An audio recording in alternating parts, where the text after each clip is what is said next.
Hey friend, welcome back to another episode of Ash to Dusk. This is your midweek moment, a time where we check in with each other and give updates and see how our week is going and where we might need to get back on track to finish the week strong. I'm so glad you're here, my friend. This week, I am sitting in my bedroom right now, just taking a little break. Life has been very busy. My youngest sister has been in from out of town and stranded a few extra days because of the blizzard that was taking place like in the New England states. And Mike left for a week to go on his yearly snowboarding trip up to Vermont.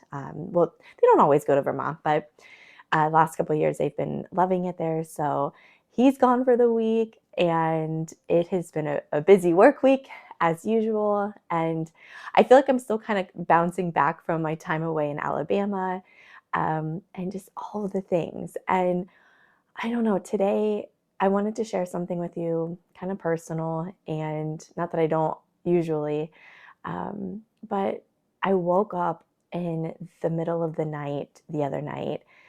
This was before Mike left, but I woke up and I thought I was really, really sick. At first, I thought it was like flu symptoms. Maybe I was going to throw up, or, the other thing. I was really not feeling well, almost breaking out into a sweat and chilled. And I thought, oh my gosh, no, I'm getting sick. I'm getting sick.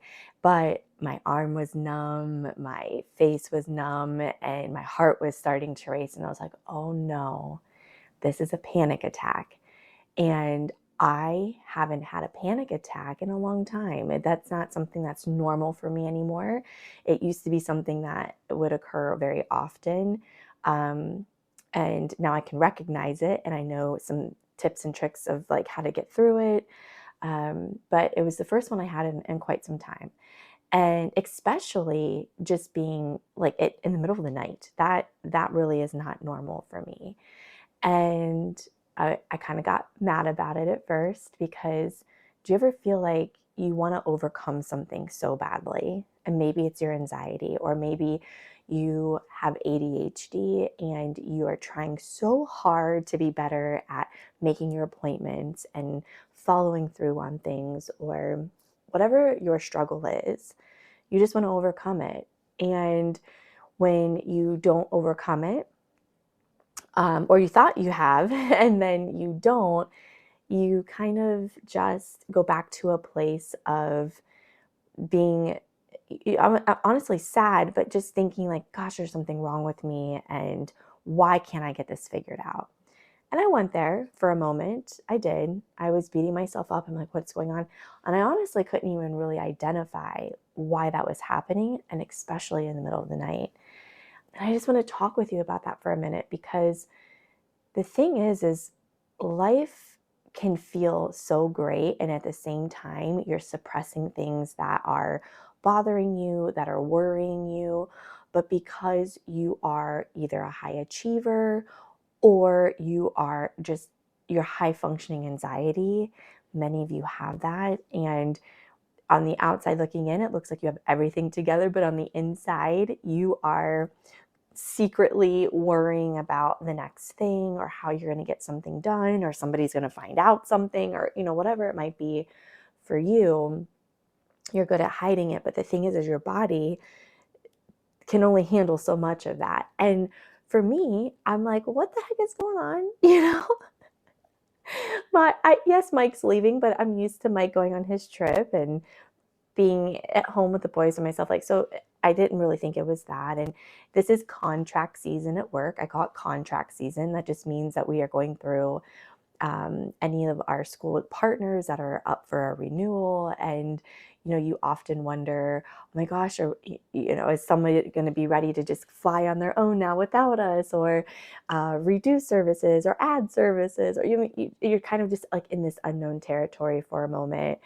I don't know. And I don't think I still know, but I wanted to share this with you because there's something that you might be worrying about, and you may not even realize it. You might not think it's that big of a deal that you're worrying about it, but suddenly your heart starts racing, you get all sweaty, you're super tired, you're not able to focus, or you're having a panic attack.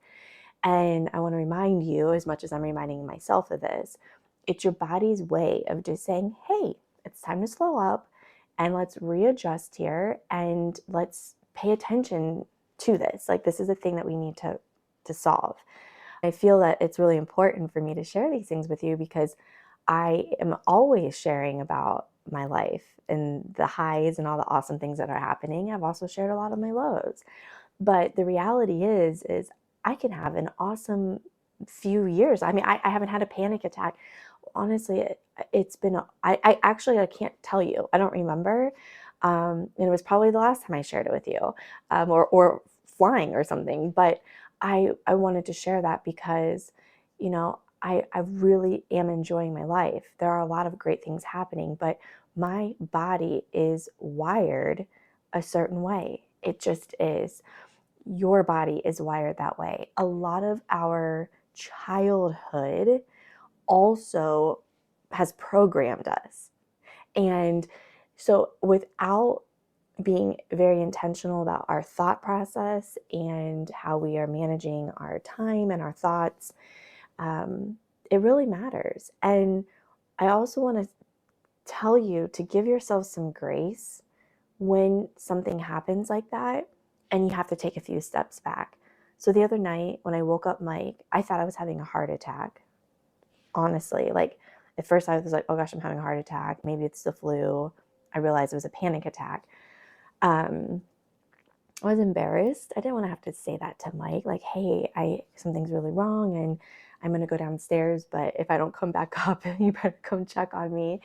I was embarrassed by that because I've always been a highly independent person. And I guess in maybe the personal growth space or things on social media, you might hear it as like hyper independence. And you see those women carrying washing machines by themselves as like a meme, as like a joke.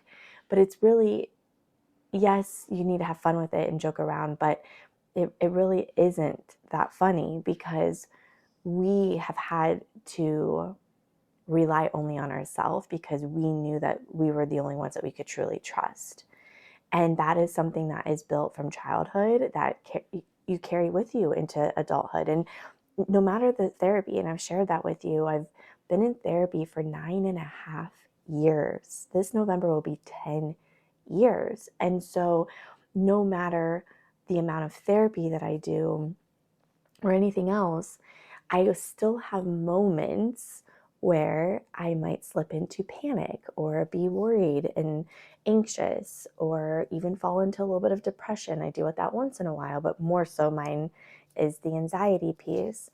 But that doesn't mean that going to therapy doesn't work. It does, because if I wasn't in therapy, I would be like my teenage self having multiple panic attacks a month. So make sure you're taking care of yourself, okay? And I don't know if you need that reminder. I just have a feeling that somebody watching this week needs a little reminder that it's okay to make that doctor's appointment. It's okay to go to therapy. It's okay to go get the massage. It's okay to take 30 minutes to just go breathe by yourself in the car. If you have the budget, it's okay. Just go book yourself a hotel room one night, plan it out, make sure your kids are okay. But, it's okay to do those things for yourself. I know I keep saying this, but like, we need you. You are needed. And you are only going to be as good to somebody else as you are to yourself. I say it all the time in my keynotes, and I've shared it with you, but I really do believe that the quality of care that you can give to other people and the number of people you can take care of directly correlates to how well you take care of yourself. This is a reminder that I have to speak to myself about all the time. I have to remind myself, like, walk the walk right alongside you. And I do. And I have moments where I fall off. I have moments where it's just not perfect because there is that inner voice in me that always says it's not enough, that I'm supposed to be doing more. And the more people that I can make happy, the better it all is. And that, life will just be better. And it comes down to having faith and knowing that we're not in control. And we're not meant to be in control. And it's okay to not be in control of everything. But what we can control, it's really, really important to protect that. It's important to protect our peace and our time, and our thoughts are so important because those things live within us so deeply in our subconscious. Like, we don't even realize how it's affecting us.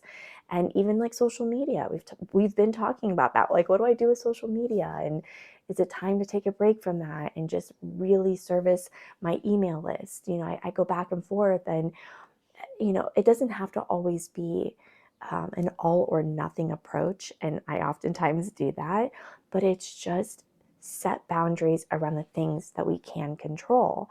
And if you haven't been able to train your thoughts, and I've been better at it, but I still struggle.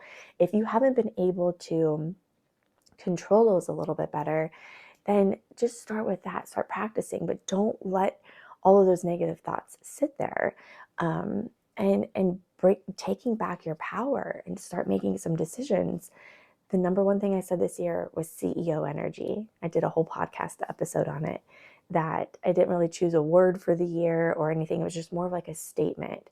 CEO energy. I'm going to make decisive decisions, clear decisions as quickly as I possibly can. And I'm not going to sit here and have to worry about everybody else's feelings and how this is going to impact. Like, this is where I need to go. And I've been practicing that. And in a lot of ways, it has felt great because it feels freeing in a lot of ways. Like, okay, oh my gosh.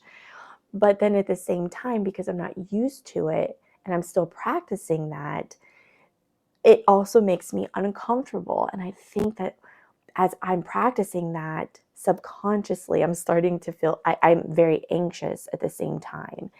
And I don't know if that's the reason why I had the panic attack, but I wanted to share that with you because I always talk with you about going outside your comfort zone, whether if that's how you show up to lead your team, you show up for your family, whatever that is for you, showing up in a way that you're unapologetic about it, but also it is out of your comfort because that is where you grow.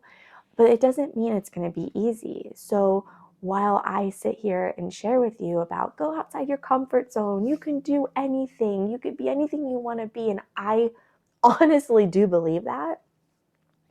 I do believe and I know that you're always going to have an opportunity to keep learning. You're going to have an opportunity to learn how to retrain your thoughts. The universe will continue to give you ways to sharpen and hone in on that skill, just like confidence that we talked about the other day. So really, my friend, I don't have a lot today because I'm taking a few moments to just kind of relax, to get ready to go back to work. This is my lunch break. But I just wanted you to know that if you are struggling, especially with anxiety, it's okay to ask for help. It's okay to use medicine when it's needed. But really hone in on the way you speak to yourself and recognize that, okay, my body is feeling this way and it's trying to tell me something. What is it? And you might need a journal about it. You might need to talk it out. But I promise you, it is going to be okay. It is a choice to make, to grow, and that's what we do here. We talk about things that are a little bit uncomfortable. We push each other to go a little bit further, but I don't want you to lose sight of who you are along the way. And I want you to recognize that when you fall back into old habits or into old patterns, it's okay. You have a new day. You have a new hour, a new minute to just try again. And the more you stand back up and you try again, the easier it becomes to overcome it. And don't lose sight in the fact that if we were all lived a very perfect life and there was nothing wrong, we didn't have challenges or something that was unique about us, well, it would be kind of a boring life. And we would all think the same and act the same. And what kind of fun is that? So use your insecurities, use your experiences, use your challenges that you struggle with, and hone in on them a little bit. And don't be afraid to share them with other people because the chances are whatever you're struggling with, somebody else is too. And the more we can share those experiences, the more it allows us to understand that, number one, we're not alone, and to help each other out along the way. We're not meant to live this life alone. We're not. We are meant to be in a tribe. We're meant to be together. We're meant to use each other's strengths to build a village and a community that supports each other.